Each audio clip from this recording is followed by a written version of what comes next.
بسم الله الحمد لله والصلاة والسلام على رسول الله وعلى آله وصحبه أجمعين. ഇസ്ലാമിന്റെ പല നിയമങ്ങളുടെയും അടിസ്ഥാന ആധാരമായ വിശാലമായ ഹദീസിലെ ജിബ്രീൽ അലൈഹിസ്സലാം അഷ്റഫുൽ ഖൽഖ് സല്ലല്ലാഹു അലൈഹി വആലിഹി വസല്ലമയോട് ചോദിച്ച 4 ചോദ്യങ്ങളാണ് നമ്മൾ ഒരുപാട് ദിവസങ്ങളായി ചർച്ച ചെയ്യുന്നത്. ഇഹ്സാൻ ചോദിച്ചതിന് ശേഷം പിന്നെ ഖിയാമത്ത് നാളാണ് ചോദിച്ചത്. അതങ്ങനെ ചോദിക്കാൻ ആ 2 ചോദ്യങ്ങൾക്കിടയിലുള്ള ബന്ധമാണ് ഇന്നലെ പറഞ്ഞത്. ഖിയാമത്ത് നാള് ചോദിച്ചപ്പോൾ അതിന്റെ ഡേറ്റ് പറയാതെ ഖിയാമത്ത് നാള് സംഭവിക്കുന്നവരെ ഈ വിഷയത്തിൽ ആരോട് ചോദിച്ചാലും പ്രതികരിക്കാനുള്ള മറുപടിയാണ് പഠിപ്പിച്ചത്. മൽ മസ്ഊലു അൻഹാ ബിഅഅലം മിനസ് സായിൽ. പക്ഷെ ആ സമയത്തൊരു കൂട്ടിച്ചേർക്കലുണ്ടായി. വസഉഖ്ബിറുക അൻ അശ്വാത്തിഹ. ഡേറ്റ് പറയാൻ കഴിയില്ല, പക്ഷെ അതിന്റെ അടയാളം വേണമെങ്കിൽ നിങ്ങൾക്ക് ഞാൻ പറഞ്ഞുതരാം. വസഉഖ്ബിറുക, നിങ്ങൾക്ക് ഞാൻ അറിയിച്ചു തരാം. അൻ അശ്റാത്തിഹ, ആ ഖിയാമത്ത് നാളിന് മുന്നോടിയായി സംഭവിക്കുന്ന വലിയ അടയാളങ്ങളെ പറഞ്ഞു എന്ന് പറഞ്ഞിട്ട് ഈ ഹദീസിൽ നബി സല്ലല്ലാഹു അലൈഹി വസല്ലം പറഞ്ഞ ആദ്യത്തെ അടയാളം ഇദാ വലദത്തിൽ അമത്തു റബ്ബഹ, അല്ലെങ്കിൽ അൻ തലിദൽ അമത്തു റബ്ബതഹ. വ്യത്യസ്ത റിപ്പോർട്ടുകൾ കാണാം. ഇദാ വലദത്തിൽ അമത്തു റബ്ബഹ, അടിമ സ്ത്രീ യജമാനത്തി അല്ലെങ്കിൽ യജമാനനെ പ്രസവിക്കുന്നത് കണ്ടാൽ ഖിയാമത്ത് നാൾ അടുത്തു എന്ന് മനസ്സിലാക്കണമെന്ന് നബിയുനാ റസൂലുള്ളാഹി. 7ഓളം വ്യാഖ്യാനങ്ങൾ മഹാന്മാരായ പണ്ഡിതന്മാർ ഈ ഹദീസിന് താഴെ എഴുതി വെച്ചിട്ടുണ്ട്. എല്ലാം കൂടി പറയാൻ സമയമില്ല. അതിൽ പ്രധാനപ്പെട്ട ഒന്ന്, ഉമ്മമാരോട് മക്കൾ അമത്തിനോട് ഇടപെടും പോലെ ഇടപെടുക. മനസ്സിലായില്ലേ? ഉമ്മമാരോട് അമത്ത് എന്ന് പറഞ്ഞാൽ അടിമ സ്ത്രീ എന്ന് പറഞ്ഞാൽ, ഉമ്മ എന്ന് പറഞ്ഞാൽ പൊരയിലൊരു വേലക്കാരി. അങ്ങനെ ആകുമ്പോ ഈ അടയാളം ഏറെക്കുറെ നമ്മളെല്ലാരും പരിയിലുണ്ടാവും. പരീത്തൊരു വേലക്കാരി ഉമ്മ, വേറെ ഉമ്മാക്ക് റോളൊന്നുമില്ല. ഇന്നൽക്ക് മക്കൾ ഉമ്മാനോട് പെരുമാറുന്ന കാലം വന്നാൽ അത് ഖിയാമത്തിന്റെ അടയാളമാണ് എന്ന് നബിയുനാ റസൂലുള്ളാഹി. വിഷയം ഗൗരവട്ടോ. ഇത് അന്താരാഷ്ട്ര നിലവാരത്തിലേക്കൊന്നും റിപ്പോർട്ട് വായനയിലൂടെ പോകണ്ട. നമ്മളെ അടുക്കളയ്ക്ക് നോക്കിയാൽ മതി. പഠിച്ചോനെ, ഞാൻ എന്റെ ഉമ്മാനോട് പെരുമാറുന്ന അങ്ങനെ തന്നെയാണല്ലോ എന്ന് തോന്നും. അപ്പൊ ഖിയാമത്ത് നാളിന്റെ അടയാളം ഈ ഇരിക്കണ ഞാനും നിങ്ങളും തന്നെയാണ്. നമ്മളൊക്കെ വരിയിൽ ഉമ്മാർക്ക് അതിന്റെ നിലയും വിലയും കൊടുക്കുന്ന എത്ര ആൾക്കാരുണ്ട്? ഉമ്മ എന്നുള്ളൊരു മക്കാമുണ്ട്, അത് കൊടുക്കുന്ന എത്ര ആളുകളുണ്ട്? ഓല് വിജയിച്ചവരാ.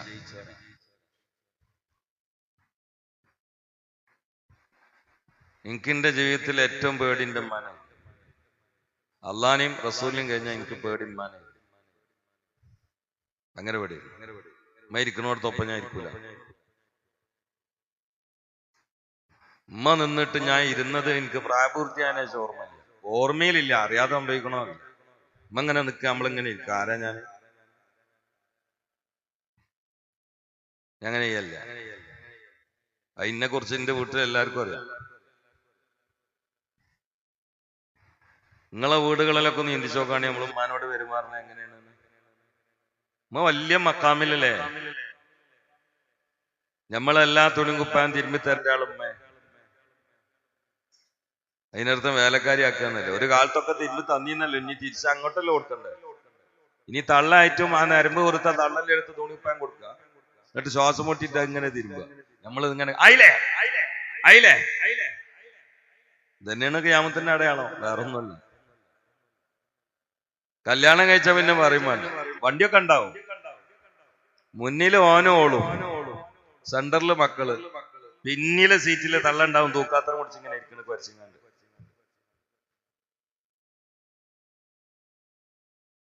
നിസ്കാര താമ്പൊക്കെ ഉണ്ടാവും മോന്, പക്ഷെ തള്ളന്റെ സീറ്റ് ബാക്കില. കുറച്ചും കൂടി പ്രായം ചിലപ്പോ ടിക്കിന്റെ ഉള്ളിൽ ഇടുന്നു. തറാവിസ് കഴിച്ചിട്ട് വലിയ കാര്യമുണ്ടോ? ഉമ്മാന്റെ മക്കാമ കാറിന്റെ ബാക്കിലാണെങ്കിൽ തറാവിസ് കഴിച്ചിട്ട് വലിയ കാര്യമുണ്ടോ? ഞാൻ എന്റെ ഉമ്മാനെ കൊണ്ടാടുന്നു. ഉമ്മ ഉള്ളപ്പോ ഒരിക്കലും ഒരാൾക്ക് മുന്നിൽ സീറ്റ് ഉണ്ടാവില്ല, ഉമ്മ മാത്രമേ. ഏത് ഭാര്യയായാലും വേണ്ടി ഒരു ഭാര്യയുള്ളൂ കേട്ടോ, ഞാൻ ഉറപ്പിരിക്കണേ. അത് അവിടെ ഇരിക്കുന്നുണ്ട് ഓരോന്ന് കൊളത്തി കൊടുക്കാനേ.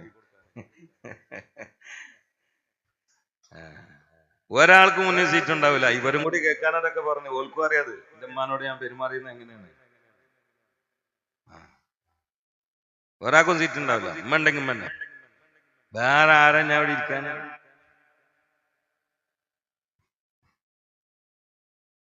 ഉമ്മാക്കൊരു മക്കാമുണ്ട്, അത് കൊടുക്കാത്താണ് ഇന്നത്തെ ഏറ്റവും വലിയ ദുരന്തം. പരീത്ത ദുരന്തം അതാണ്.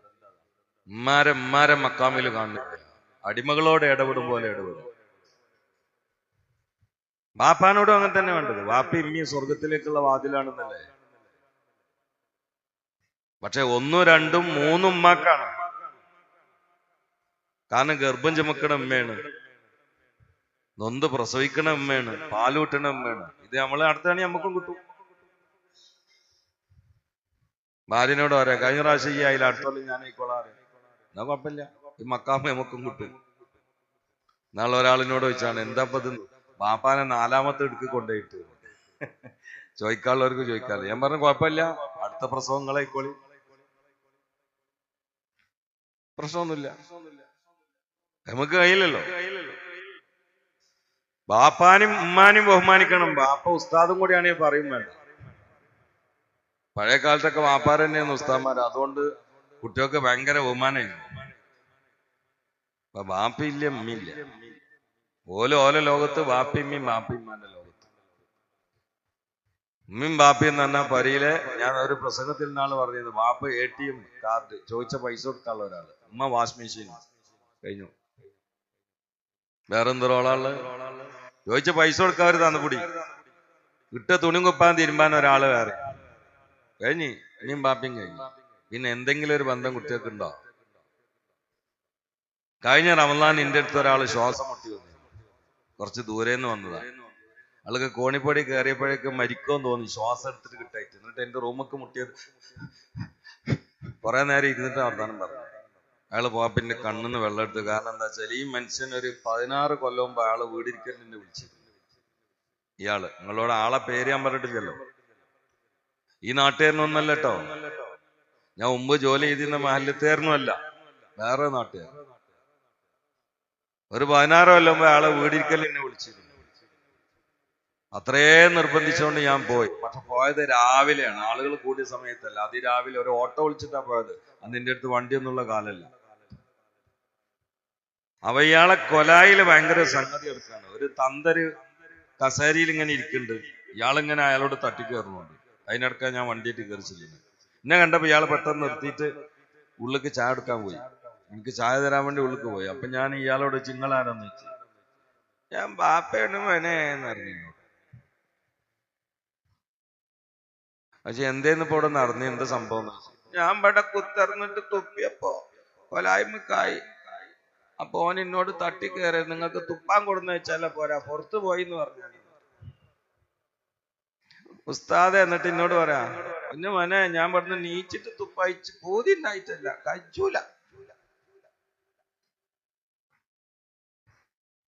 അപ്പൊ അവിടെ ഇരുന്ന് തുപ്പിയപ്പോ കുറച്ച് മാർബിൾ വീണിട്ടാണ് ഇയാള് ചീത്ത പറഞ്ഞിരുന്നത്. മോനെ അതിനെ കുടിയിരിക്കലിന് ഇറങ്ങി. ഞാളെ പരിയുന്ന ഒരു ചായം കുടിച്ചില്ല, ഇറങ്ങിപ്പോയി. ഞാൻ അവിടുന്ന് ചായ കുടിച്ചിട്ട് കാര്യം. പിന്നെ ഇയാൾ എന്നോട് കഴിഞ്ഞ റംസാൻ വന്ന് പറഞ്ഞ എന്താ അറിയോ, ഇരുന്നോടുന്ന് തുപ്പാൻ വയ്യ ഉസ്താദേ എന്ന് പറഞ്ഞു. നേരെ തിരിച്ചടിച്ച്. കൊല്ലം 14 ആയിട്ടുള്ളൂ. അതും ഇന്റെ മുമ്പേക്ക് തന്നെ വന്നു. എല്ലാത്തിനും അള്ളാഹു താല ആദാബ് അങ്ങോട്ട് കിട്ടിയേക്കുമ്പോ ചിലതിന് ഇവിടുന്ന് അഡ്വാൻസ് ഡോസ് കൊടുത്തിട്ട് കൊണ്ടുപോളൂ, ബാക്കി അവിടുന്ന്. അതിൽ പെട്ടാണ് ബാപ്പ അമ്മാനെ വെറുപ്പിക്കുക എന്നുള്ളത്. ബാപ്പാനും ഇമ്മാനും മനസ്സിൽ മക്കള് പ്രയാസം ഉണ്ടാക്കിയാൽ അത് ദുന്യാവെന്ന് തട്ടാതെ മക്കള് തട്ടിപ്പോകില്ല. എന്റെ അപ്പ എന്നോട് ചെറുപ്പത്ത് പറയലുണ്ട്, വാപ്പ കണ്ട ഒരു രംഗം, ഒരാളെ 2 മക്കൾ കൂടിയിട്ട് തലക്ക് വേടിയിട്ട് തെങ്ങുന്നിടക്ക് കൊണ്ടുപോയിട്ട് വാപ്പാന്. 3ാമത്തെ മോനെ അവിടുന്ന് എടുത്തിട്ട് അപ്പുറത്ത് കിടാന്നപ്പോ വാപ്പ പറഞ്ഞു, ഇനി ഇതിന്റെ അപ്പുറത്ത് കൊണ്ടാണ്ട്, കാരണം എന്റെ വാപ്പാനെ ഞാൻ ഇവിടെ ഇട്ടിട്ടുള്ളൂ. പുതിയത് നിങ്ങൾ ഉണ്ടാക്കണ്ട. അത് അങ്ങനെ തന്നെ തിരിച്ചിട്ടിട്ടേ പോവുള്ളൂ, ഒരു സംശയമൊന്നും വേണ്ട. അതുകൊണ്ട് കല്യാണം കഴിച്ച കുട്ടികളൊക്കെ നല്ലോണം ശ്രദ്ധിച്ചോളി. പലതും തലയണ മന്ത്രമായിട്ട് വരും. പക്ഷെ ഉമ്മാന്റെ മക്കാമിൽ നിൽക്കണം. ഞാൻ ഇവന്റെ ഉമ്മാനെ കെട്ടിയപ്പോളേ അന്ന് ഓല്ലട്ടോ, ആദ്യത്തെ രാത്രിയിൽ കൊടുത്ത ഉപദേശം എന്താണെന്നറിയോ? ആദ്യത്തെ രാത്രി ബെഡ്റൂമിൽ കൊടുത്ത ഉപദേശം, എന്റെ ഉമ്മാനെ കുറിച്ച് എന്നോട് ഒരക്ഷരം പറയാൻ പാടില്ല. ഉമ്മാര് പ്രായമുള്ളവരാണ്, ചിലപ്പം ചില സമയത്ത് എന്തെങ്കിലുമൊക്കെ പറഞ്ഞു, അത് എന്റെ അമ്മേന്ന് കരുതിയാൽ മതി. എന്റെ അമ്മ തന്നെയാണല്ലോ. അതുകൊണ്ട് മരിക്കണ വരെ പറഞ്ഞിട്ടില്ല, പറയാനുള്ള അവസ്ഥ ഉണ്ടായിട്ടില്ല. അങ്ങനെ ഉണ്ടായി. അല്ലെ കുടുംബമൊക്കെ കൊള്ളാവൂലേ? എന്റെ കുടുംബത്തിൽ തന്നെ ഇടക്കിടക്ക് പ്രശ്നമുള്ള ഭാര്യയും ഭർത്താവും ഉണ്ടായിരുന്നു. ആര് ഏച്ചുകൂട്ടിട്ടും ഇതുകൊണ്ട് ശരിയായി കിട്ടില്ല. അവസാനം ഞാനൊന്ന് പോയി, എല്ലാരും കൂടി ഇന്നെ പുളിമ കയറ്റിപ്പൊളി. ഞാളെ വിളിച്ചു, വിളിച്ചാണ്ട് പറഞ്ഞു, എന്താ ഇത് പ്രായം എത്രയായി, എവിടുക്കാപ്പ ഈ കളിയെന്ന് വെച്ചു. നിങ്ങളിത് ഇടക്കിടക്ക് തന്നെ അല്ല നിങ്ങൾ ഈ ഉടക്കലും അടിയും പിടിയും. മൂപ്പത്തേര് ചട്ടി എടുത്തിട്ട് ഇയാളെ മേത്ത് ഇങ്ങോട്ട് വരും. നോക്കാണ് നിങ്ങൾ, ചട്ടി എടുത്ത് ഇങ്ങോട്ട് വരിക. ഇയാളപ്പോ കൈ കിട്ടിയായിട്ട് അടിക്കുക, എന്നിട്ട് രണ്ടാൾ ആശുപത്രി കിട്ടുക. ഇതൊക്കെ പണി. അവിടേക്കാണ് ഞാനും മസലത്തിന് വേണ്ടി കയറി ചെല്ലുമ്പോ എനിക്ക് പേടിയൊക്കെ ഉണ്ട്. കാരണം ആ ചട്ടി ഇങ്ങോട്ട് വന്നാൽ ഞാൻ ഇങ്ങനത്തെ ഒരു പോകുമ്പോ ഒന്ന് കൊളർത്തു പോണേ. ഏതായാലും ഉറപ്പിച്ചാണ്ട് പോയി ആളെ എത്തിച്ച് അങ്ങനെ പറഞ്ഞു കൊടുത്ത്, മരിക്കാനായാലും ഇനിയെങ്കിലും നല്ലൽക്ക് നടന്നുകൂടെ നിങ്ങൾക്ക്. അപ്പൊ ഇയാൾ എന്നോട് പറഞ്ഞു, മോനെ നിങ്ങളോട് എനിക്ക് ബഹുമാനമുണ്ട്, പക്ഷെ നിങ്ങൾ ഇത് പറഞ്ഞിട്ട് ഇങ്ങോട്ട് വരണത് നടക്കൂല. എന്തേന്ന് വെച്ച്, ഞാൻ മലായിലായിരുന്നൊരു കാലം ഉണ്ടായിരുന്നു. അന്ന് നാട്ടിൽ വരുമ്പോ ഇവളിങ്ങനെ ഈ തലേക്കുത്ത് വർത്താൻ എന്നോട് പറയും രാത്രിയിൽ ഉമ്മാക്കെതിരെ. ഞാനതൊക്കെ ഉമ്മാനെ പോയിട്ട് ചവിട്ടി കൂട്ടിയിട്ട് വർത്താനം പറയും. അവസാനം എന്റെ ഉമ്മാനോട് ഞാൻ പറഞ്ഞു, നിങ്ങൾ ഞാൻ പോയിട്ട് ഇവളെ ഇടങ്ങാറാക്കുകയാണെങ്കിൽ നിങ്ങൾ ഇവിടുന്ന് പോയിക്കോളി എന്ന് പറഞ്ഞു. ഉമ്മ രോഗിണിയാണ്, വയ്യ. എന്റെ ചീത്ത സഹിക്കാൻ കഴിയാറ്റ് ഉമ്മ കെട്ടുമാറാപ്പെടുത്തിട്ട് പോകുമ്പോ കൊലായ ഇറങ്ങുമ്പോ എന്നോടൊരു വർത്താനം പറഞ്ഞു, ഇനി ഇയ്യോ അവളും കൂടി നോക്കുക എന്ന് പറഞ്ഞു. അതാണ് ഇപ്പൊ ഈ കാണുന്നത്. അതുകൊണ്ട് ഇത് ശരിയാവൂല. ഇവര് തമ്മിൽ പിരിഞ്ഞു. പിന്നെ അത് തിരിച്ചു കിട്ടാതെ പോകൂല. വളരെ ഗൗരവത്തിൽ ശ്രദ്ധിക്കണ്ട. ഭാര്യ ഭർത്താക്കന്മാരുടെ ജീവിതം തന്നെ സന്തോഷത്തിലും സുഖത്തിലാണെന്നുണ്ടെങ്കിൽ ആദ്യം ഇവിടെ സുഖം കൊടുക്കണം, ഉമ്മാക്കും പാപ്പാക്കും. കല്യാണം കഴിച്ച ഒരു ഉമ്മാന്റെ ഏറ്റവും വലിയ ആഗ്രഹം പൈസ അല്ല, അംഗീകാരമാണ്. അപ്പൊ പലരും മനസ്സിലാക്കുന്നില്ല. നിങ്ങൾ കുറെ അങ്ങോട്ട് ചീത്ത അറിയാം, എന്നിട്ട് ഇടക്കിടക്ക് 1500 കൊടുക്കുക. നിങ്ങളെ ഭാര്യനെ തല കയറ്റി തള്ളന് മുമ്പിൽ ഇങ്ങനെ കറങ്ങി നടക്കുക, എന്നിട്ട് ഇടക്ക് 1.5 കിലോ ഓറഞ്ച് കൊണ്ട് കൊടുക്കുക. അതുകൊണ്ട് കാര്യമില്ല. നേരെ മറിച്ച് ഉമ്മാർക്ക് തോന്നുകയാണ് കല്യാണം കഴിച്ചാലും അവനക്ക് ഞാൻ തന്നെയാണ് വലുതെന്ന് തോന്നിയാൽ നിങ്ങൾ രക്ഷപ്പെട്ടു. അവിടെ കുറെ ആളുകൾ പരാജയപ്പെടും. അന്തലിതൽ അമത്തു റബ്ബത്തഹാ നബിയുനാ റസൂലുള്ളാഹി. ഉമ്മമാരോട് ഒരിക്കലും തന്നെ നമ്മൾ കൽപ്പന രൂപത്തിൽ പെരുമാറരുത്. അതിടുക്കി ഇതിടുക്കി എവിടെ അവിടെ അങ്ങനെ ചെയ്യരുത്. അത് എടുക്കാൻ വേണ്ടിയിട്ടുള്ള ആളല്ലേ, എനിക്ക് സ്വർഗം തരാൻ വേണ്ടിയിട്ടുള്ള ആളാ. ആ തള്ളന്റെ കാലിനടിയിലാണ് നമ്മളെ സ്വർഗം. അൽ ജന്നത്തു തഹ്ത അഖ്ദാമിൽ ഉമ്മഹാത്ത്. അതിന്റെ മേലെ ഇമ്മാന്റെ മക്കാം എന്താ പറയാനുള്ളത്? ബാപ്പി അങ്ങനെ തന്നെയാണ്. ബാപ്പി അങ്ങനെയാണ്. അൽ വാലിദാനി ബാബാനി ഇലൽ ജന്ന. ബാപ്പിയും സ്വർഗത്തിലേക്കുള്ള ഇരുവാതിലുകളാണ്. ലുക്മാനിലൊക്കെ വഫാത്തിനമ്മത്ത് മോനോട് പറഞ്ഞു, മോനെ ഇത് സ്വർഗത്തുനിന്ന് കുറച്ച് സാധനം കിട്ടണം, കൊടുന്നേരുമെന്ന് വെച്ചു. നേരെ ഉമ്മാന്റെ അടുത്ത് പോയിട്ട് കാല് പൊന്തിക്കാൻ പറഞ്ഞു. സ്വർഗത്തിലെ സാധനമല്ലേ കൊടുക്കാൻ പറഞ്ഞു. ഉമ്മ വെച്ച് എന്തിനാന്ന് വെച്ചു. ഉമ്മ പൊന്തിക്കുന്നറിഞ്ഞു. കാല് പൊന്തിച്ചപ്പോ മണ്ണിന്റെ പൊടി ഉമ്മാന്റെ കാലിനടിയും തുടച്ചിട്ട് കൈവെള്ളയിലാക്കിയിട്ട് മുത്തി, ബാപ്പ എന്റെ സ്വർഗതാണ്. ആ ഇൽമ നിങ്ങളെ കുട്ടികൾക്ക് സ്കൂളിൽ നിന്ന് കിട്ടൂല, എവിടുന്നും കിട്ടൂല. നിങ്ങൾ എന്റെ സ്വർഗത്തുനിന്ന് വല്ലതും കൊണ്ടുവരാനല്ലേ പറഞ്ഞേ? എന്റെ സ്വർഗം ഉമ്മാന്റെ കാലിന്റെ അടിയാണ്, അതിൽ പറ്റി പിടിച്ച മണ്ണാണ് ഞാൻ കൊടുത്തിട്ടുള്ളതാണ്. ബാപ്പാന്റെ കണ്ണെന്ന് വെള്ളം എടുത്തു. മോൻ പറഞ്ഞ വളരെ ശരിയാണ്, പക്ഷെ ബാപ്പിയും സ്വർഗത്തിലേക്കുള്ള വാതിലാന്ന് പറഞ്ഞു. ബാപ്പാരുമാരും അടിമകളെ പോലെ പൊരയിൽ കഴിഞ്ഞാൽ അത് ഖിയാമത്ത് നാളിന്റെ അടയാളമാണ്. അവരെ മക്കാമിൽ നമുക്ക് കാണാൻ കഴിയണം.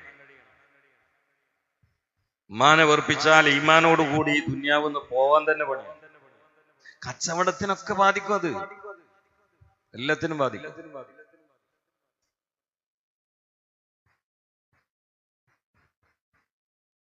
മോഡി എന്നൊക്കെ അദ്ദേഹത്തിന്റെ കുഴപ്പങ്ങളൊക്കെ ഉണ്ടാവും. പക്ഷെ അദ്ദേഹം ഭരണം ഏറ്റെടുത്ത് ഒരു നല്ല കാര്യം ചെയ്തിട്ടുണ്ട്. അമ്മന്റെ കാലിൽ വന്ന് വീണ് തൊഴുതിട്ടാണ് പോയത്. അതിന്റെ ഗുണം ഉണ്ടാവും, മറ്റുള്ള പ്രശ്നങ്ങളൊക്കെ വേറെ ഉണ്ടാവും. ഇനി മോഡി ബാള് പറഞ്ഞെന്ന് പറയരുതിട്ടാ, ഞാൻ ആ പോയിന്റ് എടുത്ത് പറഞ്ഞ.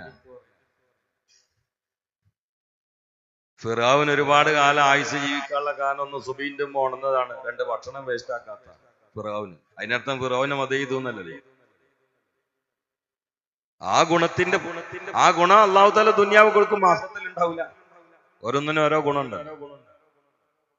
ഉമ്മാരും ബാപ്പാരും വെറുപ്പിച്ച ആൾക്കാർ ഏത് മൂല്യരായിട്ടും കാര്യമില്ല, ഏത് നിസ്കാരത്തമ്പണ്ടായിട്ടും കാര്യമില്ല, ഏത് സംഘടന താല്പര്യത്തിണ്ടായിട്ടും കാര്യമില്ല, അള്ളാഹ് അവരെ വെറുതെ വിടില്ല, ഒരിക്കലും വിടില്ല. അതുകൊണ്ട് ഈ വിഷയം വളരെ ഗൗരവമാണ്.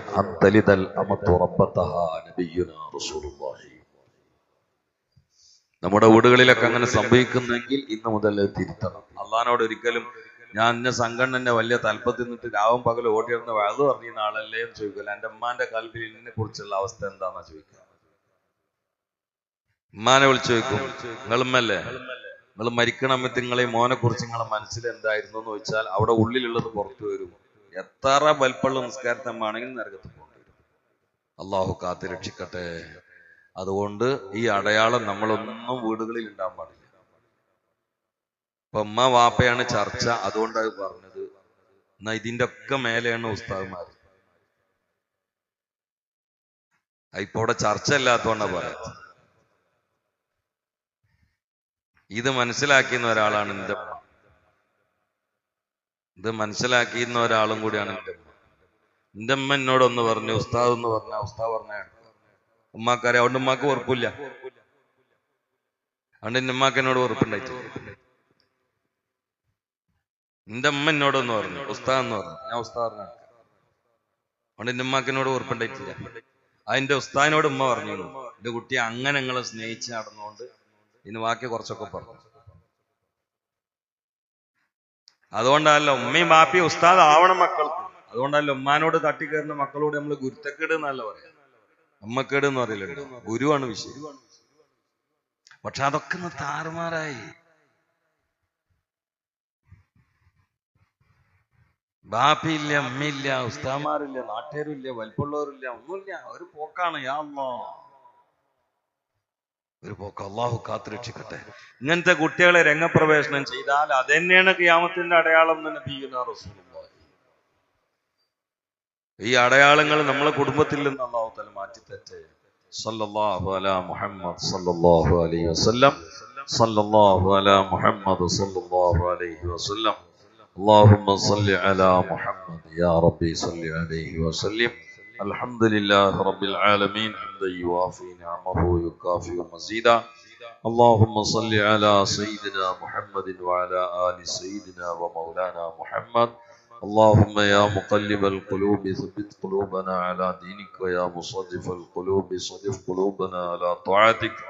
واغفر لنا يا غفار، وانصرنا يا نصير، واستر عيوبنا يا ستار، وهب لنا يا وهاب، وارحمنا يا رحمن، واغفر لنا ولوالدينا ولأساتذتنا ولمن دفنوا حوالينا ولجميع المؤمنين والمؤمنات. اللهم انصر أمة سيدنا محمد، وارحم أمة سيدنا محمد، تجاوز عن أمة سيدنا محمد، اجعلنا من خيار أمته ومن محبيه يا رب العالمين.